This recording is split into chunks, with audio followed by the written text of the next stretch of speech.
पिछले कुछ दिनों से आप लोग देख रहे होंगे कि भारतीय जनता पार्टी के नेता और विशेषकर प्रधानमंत्री नरेंद्र मोदी और बाकी शीर्ष नेता, कई राज्यों के मुख्यमंत्री दलित, पिछड़ा, इस तरह का बयान कुछ ज़्यादा ही दे रहे हैं। और हाल ही में प्रधानमंत्री नरेंद्र मोदी ने कहा कि भारतीय जनता पार्टी दलितों, पिछड़ों का अपमान बर्दाश्त नहीं करेगी। अच्छी बात है, किसी को भी जाति के आधार पर अपमानित नहीं किया जाना चाहिए। इस तरह से अपमान नहीं होना चाहिए किसी को भी जाति के आधार पर सोचने की बात यह है कि इस तरह की चीज़ें अब हो कहाँ रही हैं। बहुत ही रेयर केसेज हैं जहां जाति के आधार पर अपमान हो रहा हो। आप अपने जिस भी गांव में रहते हो, जो भी जाति के आप हों, आप देखेंगे कि दलित या स्वर्ण या फिर पिछड़े आपसी सहयोग से रहते हैं। कहीं भी जातिगत अपमान वाली भावना नहीं है। तो इस तरह आप देखिए कि जो चीज़ एग्जिस्ट ही नहीं करती या फिर बहुत ही रेयर है, उसके लिए बयान देने की क्या जरूरत है।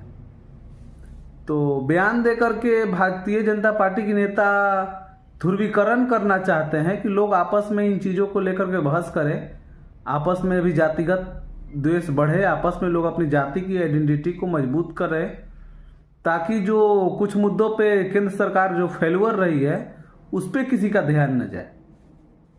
जैसे कि अभी जनरल मुकुंद नरवणे थल सेना अध्यक्ष थे, उनकी एक किताब आने वाली थी जिसे छपने ही नहीं दिया गया।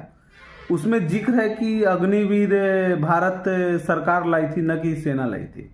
केंद्र सरकार लाई थी, न कि सेना लाई थी। अग्निवीर एक फेल्योर ही स्कीम है, जैसा कि कई रिटायर्ड सेना के लोग हैं वे इसे बताते हैं कि सेना के लिए, देश की सुरक्षा के लिए अच्छी चीज़ नहीं है। पर कई चीज़ें हैं, लेकिन फंड बचाने के लिए ऐसा किया गया।